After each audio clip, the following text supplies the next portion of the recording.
Hello everyone, welcome to Chetan Bharat Learning.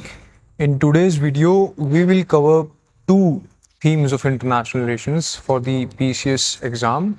The first theme is basics of international relations. Uh, from basics of international relations, there will be very subjective kind of questions. And the second theme is Cold War. Cold war से हम जो important incidents हैं cold war के around उनको cover करेंगे इन 10 MCQ से। चलिए, पहला एमसीक्यू जो है वो आपसे पूछ रहा है कि which of the following is not a primary determinant of the foreign policy. Question है कि इनमें से इन चार डिटर्मिनेंट्स में से एक जो है वो प्राइमरी डिटर्मिनेंट नहीं है फॉरेन पॉलिसी का। अब यहाँ पे इस क्वेश्चन को सोल्व करने से पहले हमें ये पता होना चाहिए कि डिटर्मिनेंट्स ऑफ फॉरेन पॉलिसी क्या होते हैं। डिटर्मिनेंट्स ऑफ फॉरेन पॉलिसी का मतलब वो चीज़ें जो फॉरेन पॉलिसी को शेप करती हैं, उन्हें शेप देती हैं हर कंट्री की फॉरेन पॉलिसी को। यानी कि हर कंट्री में कुछ ऐसी कॉमन चीज़ें होती हैं जो हर कंट्री की फॉरेन पॉलिसी को शेप देती हैं कि कोई कंट्री किसी कंट्री के साथ लड़ाई क्यों कर रही है, कोई कंट्री किसी के साथ बहुत ज़्यादा कोऑपरेटिव क्यों है, किसी कंट्री के साथ ट्रेड ज़्यादा क्यों है, किसी के साथ ट्रेड कम क्यों है। अगर हम ऑप्शंस को देखें यहाँ पे पहला ऑप्शन है national interest. Now it is very understandable कि नेशनल इंटरेस्ट जो है वो बहुत ज़्यादा इम्पॉर्टेंट डिटर्मिनेंट है फॉरेन पॉलिसी का। कोई भी कंट्री हो वो अपनी फॉरेन पॉलिसी को जो स्ट्रक्चर देगी, जिस तरीके से उसे एग्जीक्यूट करेगी, उसमें सबसे ज़्यादा वो इम्पोर्टेंस उस चीज़ को देगी कि जो उसके नेशनल इंटरेस्ट को सेटिस्फाई करती हो। फॉर एग्जांपल, अगर हम अमेरिका के साथ बहुत अच्छा जो है रिलेशन एस्टैब्लिश करना चाहते हैं, इसमें हमारा नेशनल इंटरेस्ट क्या है कि हमारे इकोनॉमिक टाइज बहुत ज़्यादा स्ट्रॉन्ग हैं अमेरिका के साथ। हम जो है बहुत ज़्यादा मेरीन एक्सपोर्ट्स करते हैं। Our fishermans are very dependent upon the United States of America, so that's why it is our national interest. तो डिटर्मिनेंट जी बिल्कुल है, right. So first option is not correct. Second option, domestic politics of a country. Now domestic politics इसका मतलब कि अगर किसी country के अंदर किसी दूसरी कंट्री को लेके जो ओपिनियन है वो बहुत खराब है। For example, let's take China as example. 1962 के वॉर में जब हमारी कंट्री को बहुत बड़ा शॉक लगा जब चाइना ने यूनिलैटरल वॉर हमारे ऊपर किया, so the opinion of the country against the China was not very good, right. तो डोमेस्टिक पॉलिटिक्स यानी कि हमारी कंट्री के अंदर जो पॉलिटिकल ओपिनियन है किसी कंट्री को लेके, किसी ऑर्गेनाइजेशन को लेके, किसी प्रिंसिपल को लेके, वो जो है डायरेक्टली इफेक्ट करता है फॉरेन पॉलिसी को। एज्यूम कि अगर हमारी कंट्री में लोगों को ये लगता है कि हमें जो है किसी एक्स कंट्री के साथ अच्छे रिलेशंस नहीं बनाने चाहिए, people are not very supportive of that country, तो गवर्नमेंट कभी भी ये रिस्क नहीं लेगी कि वो जो है ओपनली उस कंट्री के साथ बहुत ज़्यादा अच्छे रिलेशंस बिल्ड करने की कोशिश करे। Because again government need votes, government को हमें ही रिप्रेजेंट करना है। So if we are not in favour of that, why government will risk its political stability. तो हाँ, बिल्कुल सही है, डोमेस्टिक पॉलिटिक्स भी जो है एक डिटर्मिनेंट है फॉरेन पॉलिसी का। Now the third, historical experiences, very important determinant of foreign policy, because historical experiences define what would be the future, or they define what is the present of a relation between two countries or two organizations. For example, our experience with Pakistan historically, आज से लेके जो है पिछले, जब से हम दो अलग कंट्रीज बनी हमारी इंडिपेंडेंस से 1947 से, हमारे साथ पाकिस्तान ने कोई बहुत अच्छा जो है वो एक रिलेशन बिल्ड नहीं किया। बहुत बार बैक स्टैबिंग हुई, टेररिज्म अटैक्स करवाए गए as a proxy wars, right. So our historical experiences is the major hindrance, are the major hindrances between our and Pakistan relation. It is true across the countries. हर country के साथ हमारे कुछ historical experiences हैं। उन historical experiences की वजह से हमारे आज के रिलेशंस बहुत ज़्यादा क्या हैं, उससे मोल्डेड हैं। For example, our relation with Russia अब रशिया के साथ 1971 वॉर की जब वॉर हुई, उसमें रशिया के साथ, उससे पहले जो हमारे साथ ट्रीटी हुई, उससे हमारे बहुत अच्छे रिलेशन जो है बनना शुरू हो गए रशिया के साथ। बेसिकली समझा जाने लगा कि रशिया हमारे साथ खड़ा है हर चीज़ में। तो हिस्टोरिकल एक्सपीरियंसेस भी एक जो है क्या है, डिटर्मिनेंट है फॉरेन पॉलिसी का। अगर आप एलिमिनेशन से भी करना चाहें तो सीधा आंसर डी आ जाएगा, बट अगर समझना है तो पर्सनल प्रेफरेंसेस जो है लीडर की, वो कभी भी डिटर्मिनेंट नहीं होती है फॉरेन पॉलिसी का। Because a country is not directly or explicitly dependent upon the whims of a leader. A leader is an elected individual. A leader represents the whole country. तो leader को पूरी country की सुननी पड़ती है। ये matter नहीं करता कि लीडर का क्या ओपिनियन है, because leader is accountable to the country. He relies on the political power which he gets from the people of the country. अगर पीपल ऑफ द कंट्री चाहें तो वो उसे जो है उसकी गद्दी से उतार भी सकते हैं। सो the answer is D. Which of the following is not primary determinant of foreign policy? The D, the personal preferences of the leader is not the primary. It can be secondary in some countries. For example, you can say कि Trump तो कर रहा है बहुत कुछ. So it is the secondary determinant, not the primary determinant. You have to understand the language of the question. Language क्या है? Primary determinant, the main determinants. Now, moving to the second question. 2. Which term describes the ability to influence others through attraction rather than coercion? इनमें से कौन सी term है जो इस statement को reflect करती है? फॉर एग्जाम्पल, आप यहाँ पे विच को और टर्म को काट दो, इन दो टर्म्स को काट दो और आप यहाँ पे अब इनको पुट करो।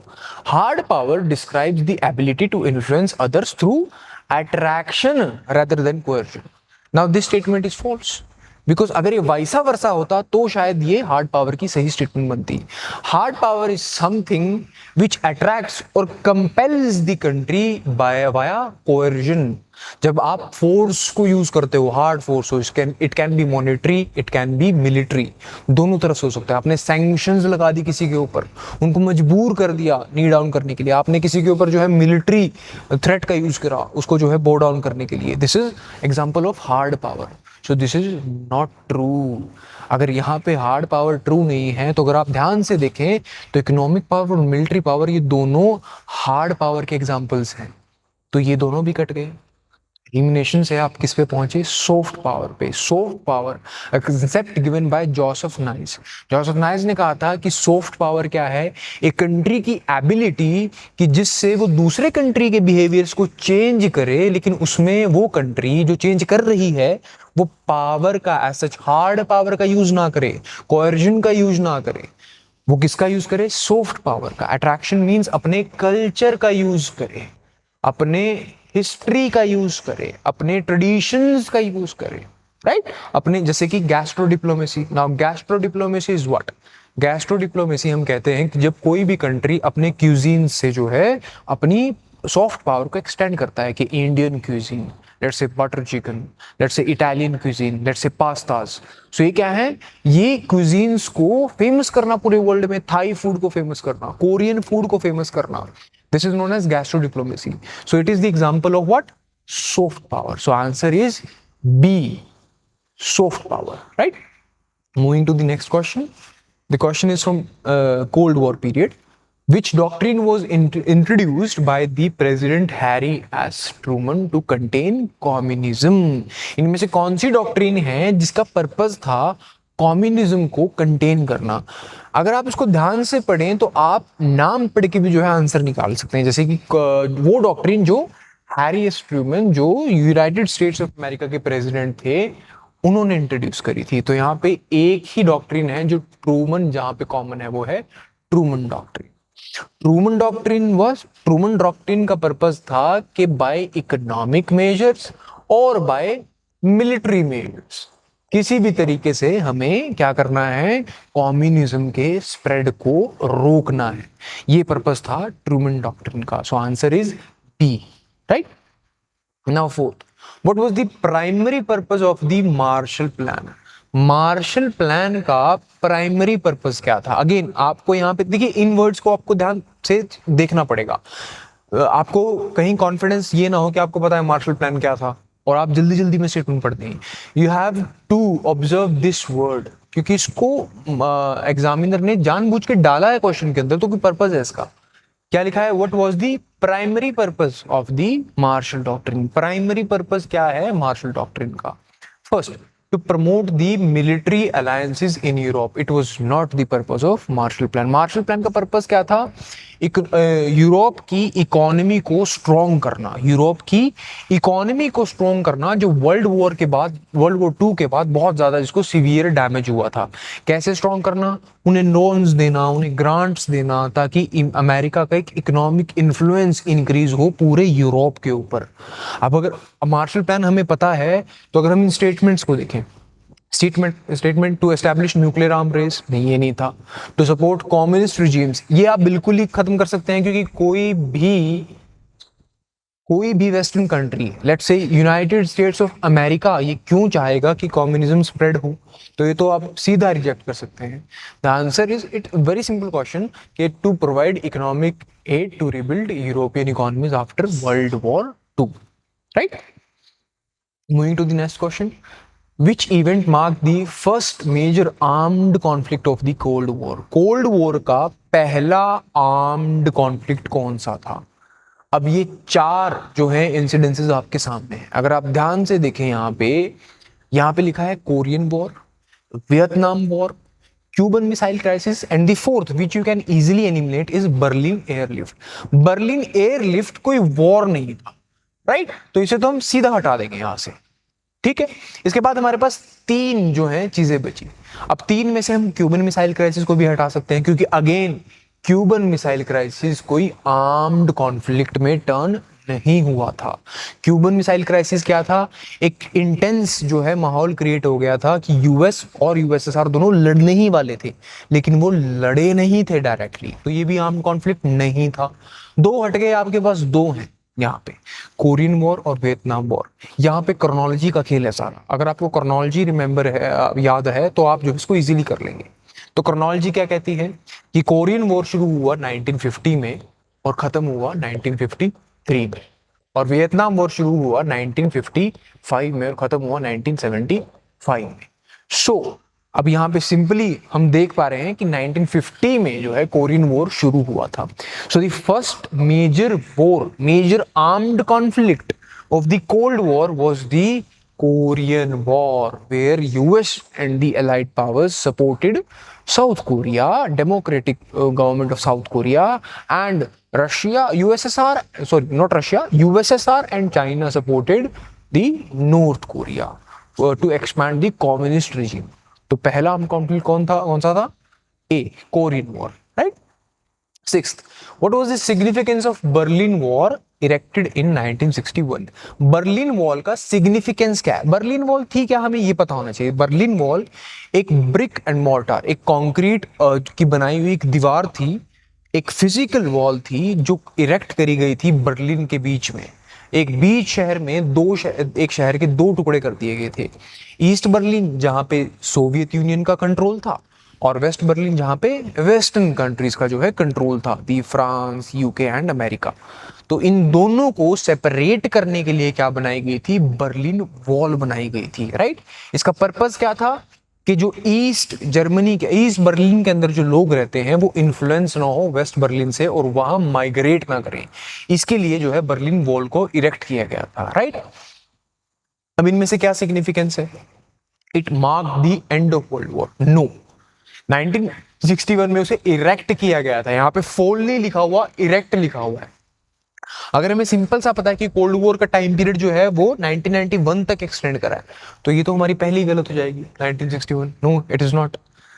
Third option, it was barrier against nuclear attacks. A wall cannot stop the nuclear attacks.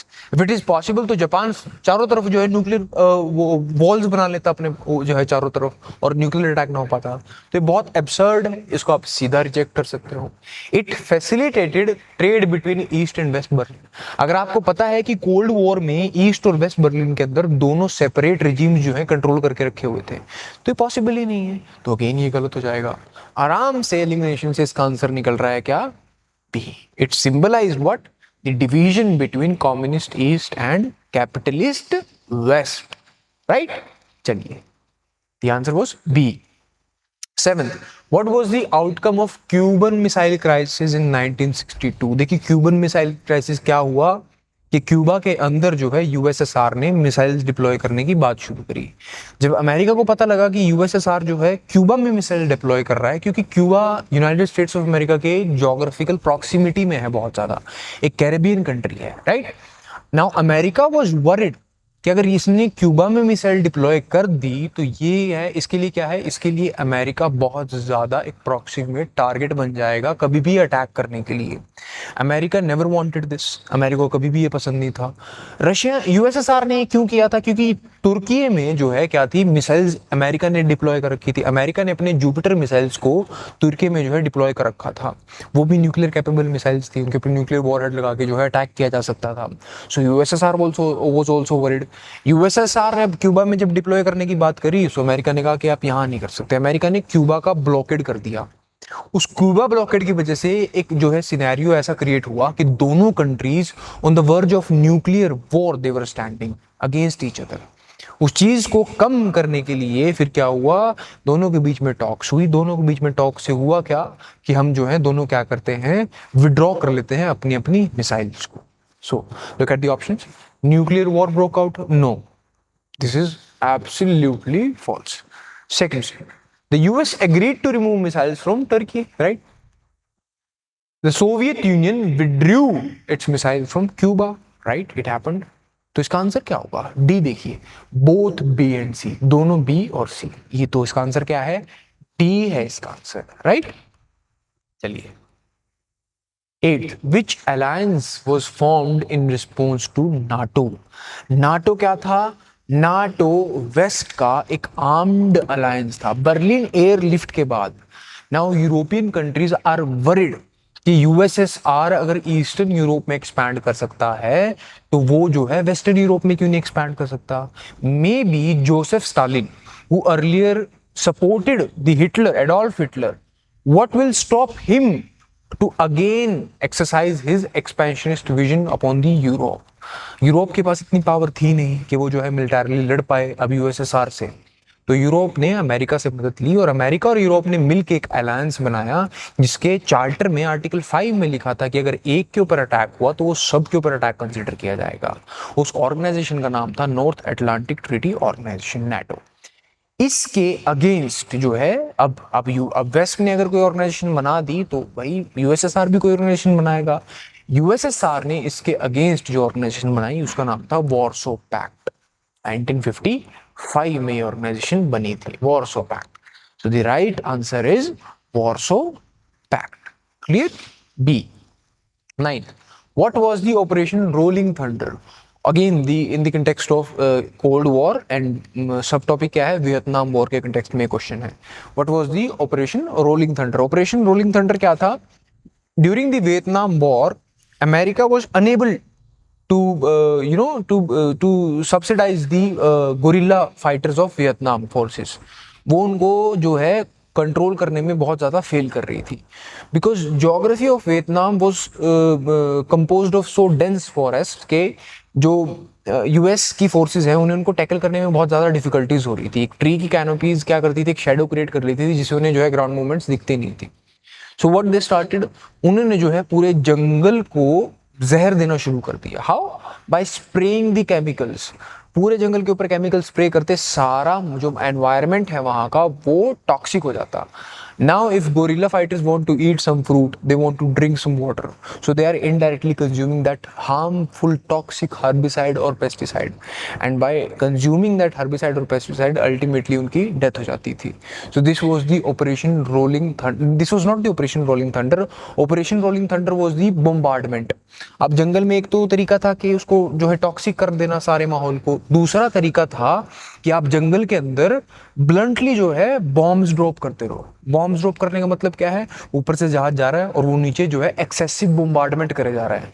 जंगल में दिख तो रहा नहीं नीचे क्या है क्या नहीं है, तो आप क्या करो, बॉम्ब फोड़ना शुरू कर दो। जब आप ये बॉम्ब्स को ड्रॉप करना शुरू करोगे तो जो मिलिशिया है उनके लोग तो चलो मर जाएंगे, लेकिन जो इनोसेंट पॉपुलेशन है उसके बारे में उसका क्या होगा। फिर इनोसेंट पॉपुलेशन भी बहुत ज़्यादा हर्ट हुई, ठीक है, उनको भी बहुत ज़्यादा डैमेजेस हुए। सो operation rolling thunder was the bombing campaign during the Vietnam war. Right?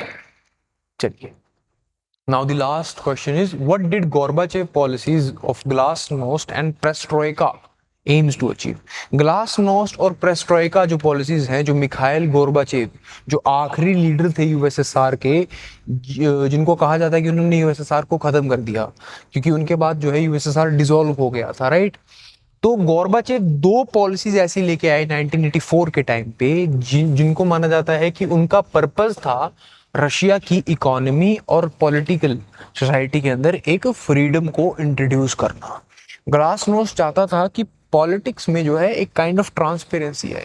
Perestroika चाहता था कि एक काइंड ऑफ जो है इकोनॉमिक फ्रीडम इनिशियल स्टेजेस का दिया जाए लोगों को, ताकि यूएसएसआर की इकोनॉमी स्ट्रांग हो, right? But ultimately what happened, these two policies became the primary reason that USSR dissolved and several countries became independent and America won the Cold War. Now what was the purpose of glasnost and perestroika? Increase military spending? No, it is not the purpose of that. Expand communist influence? No, because ultimately these two policies ended into the dissolution of USSR. Strengthen KGB control? No. KGB क्या है? KGB जो है Russia की एक spy intelligence है, right? तो ये भी नहीं था इसका purpose. So the purpose is open up Soviet society and the reform its in economy, right? So the answer is B. I hope आपको ये सारे क्वेश्चन समझ में आए होंगे। If there is any doubt, please feel free to ask them. Thank you very much.